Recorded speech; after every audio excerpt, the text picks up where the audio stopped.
2절 우리가 다 실수가 많으니 만일 말에 실수가 없는 자라면 곧 온전한 사람이라 능히 온몸도 굴레 씌우리라. 17절 오직 위로부터 난 지혜는 첫째 성결하고 다음에 화평하고 관용하고 양순하며 긍휼과 선한 열매가 가득하고 편견과 거짓이 없나니.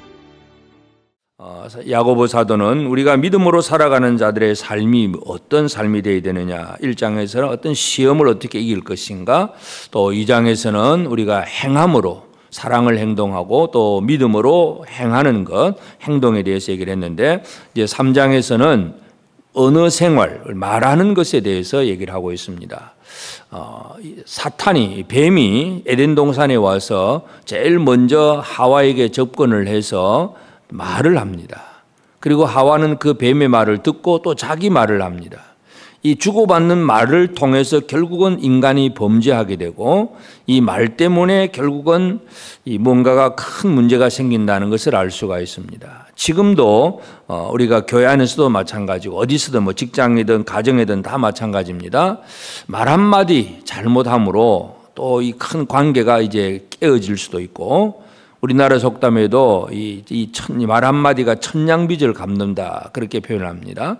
이 말 한마디가 아주 중요하다는 사실은 모든 사람들이 알고는 있습니다. 그러면서도 잘 안 되는 게 또 이 말입니다. 그래서 야고보 사도도 이처럼 우리 형제들에게 이제 말에 대해서 얘기를 합니다. 내 형제들아, 너희는 선생된 우리가 더 큰 심판을 받을 줄 알고 선생이 많이 되지 마라.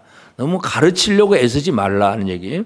결국 선생은 결국 말을 하는 사람인데, 결국은 다른 사람에게 이것저것 가르치려고 하다가 오히려 자기가 더 자기는 말을 하는 대로도 자기도 하지 못하면서 말만 하는 그런 사람이 될 수가 있습니다. 그리고 또 우리는 2절에 보면 우리가 다 실수가 많으니, 실수가 많은 것이 우리 인간입니다. 만약에 말에 실수가 없는 자라면 곧 온전한 사람이다.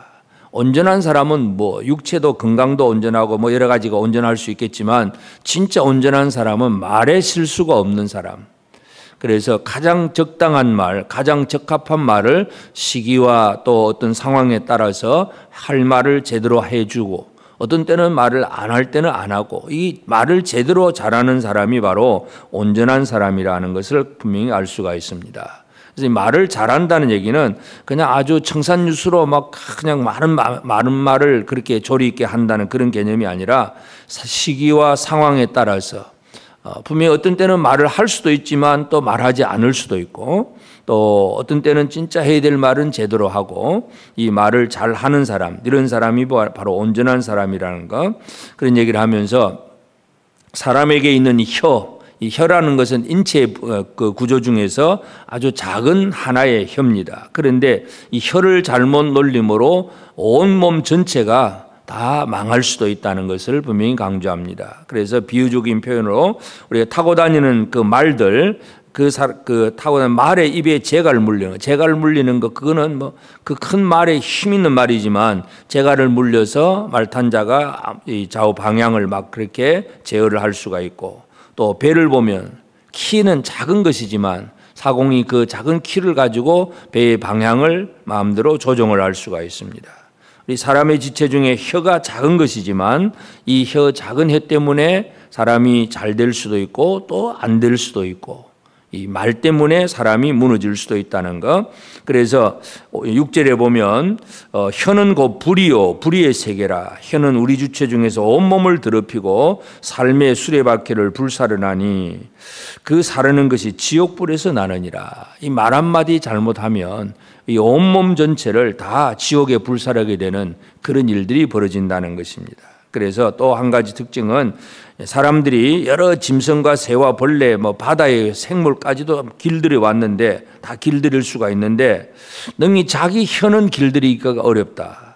그래서 참 이 길들이지 못하는 사람들의 혀를 특징이 뭐냐 하면, 한 입으로 하나님을 찬송하기도 하고 그 혀로 또 형제를 저주하기도 하고, 그래서 이 샘물에서 한 물에서 단물과 또 쓴물이 동시에 나온다는 것, 있을 수가 없는 일인데, 그런데 사람의 혀에는 바로 그렇다는 얘기죠. 그래서 이 똑같은 이 혀를 가지고 찬송도 나오고 저주도 나오고 바로 이런 것들, 이 얼마나 참 어리석고 잘못되었느냐 하는 거, 그 얘기를 하고 있습니다. 그러면서 진짜 우리가 해야 될 말, 언어 생활, 성도들의 언어 생활은 어떻게 살아가야 되느냐 하는 거, 13절 보면 너희 중에 지혜와 총명이 있는 자가 누구냐? 그는 선행으로 말미암아 지혜의 온유함으로 그 행함을 보일지니라.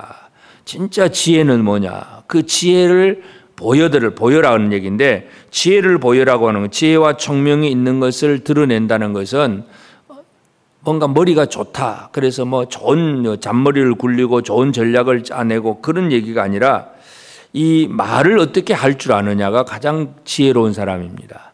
적당한 때 해야 될 말을 할 수 있고, 하지 않아야 될 때는 입을 다물 수 있고, 가장 필요한, 사람에게 가장 필요한 복음을 전해줄 수 있고, 이 뭔가 이 말을 제대로 할 수 있는 것, 이것이 바로 지혜와 총명의 행함이라는 것입니다. 그래서 이제 이 지혜와 총명을 행하는 삶을 보면 14절, 그러나 너희 마음속에 독한 시기와 다툼이 있으면 자랑하지 말라. 진리를 거슬러 거짓말하지 말라. 결국은 사람들의 이 말, 자랑하는 말, 자기를 드러내고 늘 뭐 아주 제대로 드러내는 사람도 있고 은근히 자기를 드러내기도 하고, 하여튼 자기 자랑, 그리고 진리를 거슬른 이제 거짓말, 이런 것들, 이것은 위로부터 온 것이 아니고 땅 위의 것, 정욕의 것, 귀신의 것이다.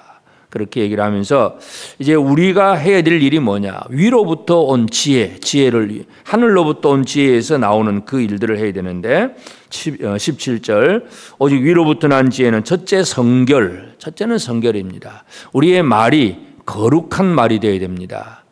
세상의 말이라고 다, 입이라고 다 할 수 있는 게 아니라 악은 모든 모양이라도 버리라 그랬는데, 우리의 언어 생활에서 함부로 욕하고 그저 더러운 것들을 입 밖에 내고 하는 그런 것들, 이것을 삼가 주의하는 것 중요합니다. 그래서 첫째, 우리의 말에서 성결, 거룩함이 있어야 됩니다. 오늘 우리 성도들의 삶이 주고받는 대화 속에 이 거룩한 말, 성결. 두 번째는, 그 다음에는 화평. 이 말을 통해서 다른 사람과의 관계가 깨어지는 것이 아니라 무너졌던 관계까지도 바로 세울 수 있는 화평의 말을 할 수 있는 것. 성결하고 화평하고, 그 다음에 관용하고, 너그러운 마음, 넓은 마음으로 이해하고 배려하는 그런 말들. 관용, 양순, 아주 순한, 착한. 그래서 막 속에서 뭐 어떤 말을 듣고 분노가 치밀어 오르지만 그 분노도 다 억누르고 양순한 말을 할 수 있는 이 언어. 그 다음에는 긍휼과 선한 열매. 긍휼, 불쌍히 여기는 말. 그래서 사랑의 언어, 불쌍히 여기는 그 말, 이것이 바로 우리에게 필요하고, 그 결과가 바로 선한 열매가 나타나는 것입니다. 그래서 편견과 거짓이 없나니, 편견과 거짓이 없이. 그래서 오늘 우리 성도들의 삶에 있어서 오늘도 우리가 가정에서든 직장에서든 어느 곳에서든지 늘 말하고 사는 것이 바로 우리 사람들의 삶인데, 과연 나의 언어 생활에 첫째 성결, 거룩한 언어가 나오느냐, 화평케 하는 말을 하고 있느냐, 또 양수, 관용, 연약하고 또 잘못된 사람들을 향해서 관용하는 말. 예를 들어서 현장에서 간음하다가 잡힌 그 여자를 향해서 예수님께서 그 사람들이 다 정죄하려고 하던 사람들이 다 나가고 난 다음에 그 여자를 향해서 하신 말씀이 바로, 다 나도 너를 정죄하지 아니하노니 가서 다시는 죄를 범치 마라. 이런 얘기들, 이게 관용의 말들입니다. 너그럽게 용서해주고 배려해주는 그런 말들. 관용, 양순, 바로 이러한 얘기들, 긍휼의 말들, 사람을 불쌍히 여기면서 아주 사랑의 언어를 행할 수 있는 것, 이것이 우리에게 중요합니다. 그래서 마지막 결론이 뭐냐, 마지막 절 보면 화평하게 하는 자들은 화평으로 심어 의의 열매를 거두느니라. 우리의 언어 생활이 결국은 화평을 이루는 그러한 언어가 되어야 됩니다. 그래서 다른 사람과 두 사람 사이에 들어가서도 누군가를 화평케 만들고, 나와 하나님 사이, 또 하나님과 또 나와 또 다른 사람들과의 관계, 모든 관계 속에서 화평을 이루어내는 그런 언어 생활이 된다면 이 사람은 진짜 하나님이 원하시는 거룩한 성도, 온전한 성도라는 사실을 알 수가 있습니다. 그래서 오늘 이 아침 우리가 함께 기도할 제목은 하나님께서 내 입술을 주관해 주시고 성령께서 내 혀를 주관해 주셔서 내 혀에서 나오는 내 혀로 하는 이 말들이 거룩한 말을 하게 하고 성결된 거룩한 말을 하고 화평을 이루는 말이 되고 또 관용하고 양순하고 또 긍휼의 말을 할 수 있는 그런 우리가 될 수 있도록 우리 입을 지켜주시도록 기도해야 되겠습니다. 그래서 내 입술에서 나오는 말 한마디가 누구에겐가 상처를 주고 누구에게 가슴에 비수가 되어서 꽂히는 그런 말들이 아니라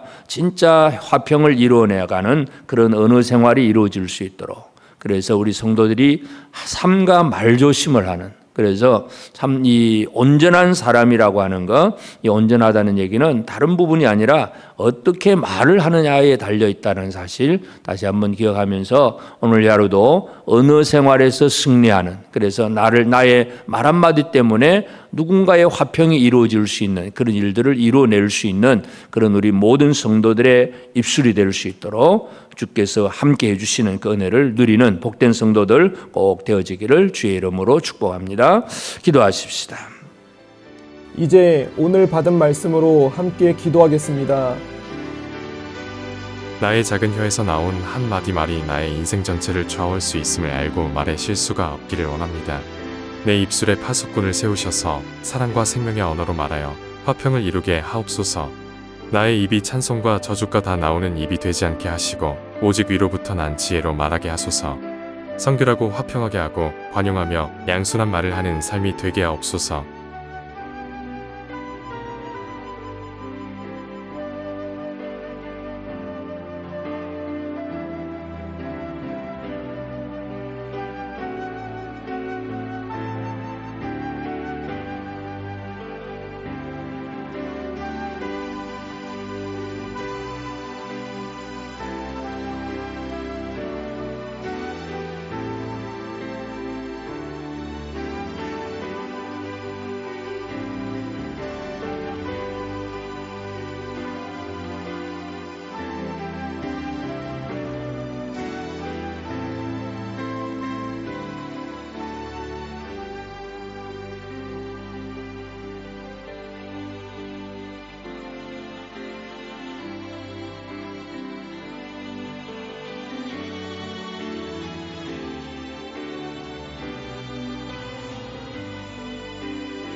이제 개인의 기도 제목을 가지고 하나님 앞에 기도하시기 바랍니다.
수고하셨습니다.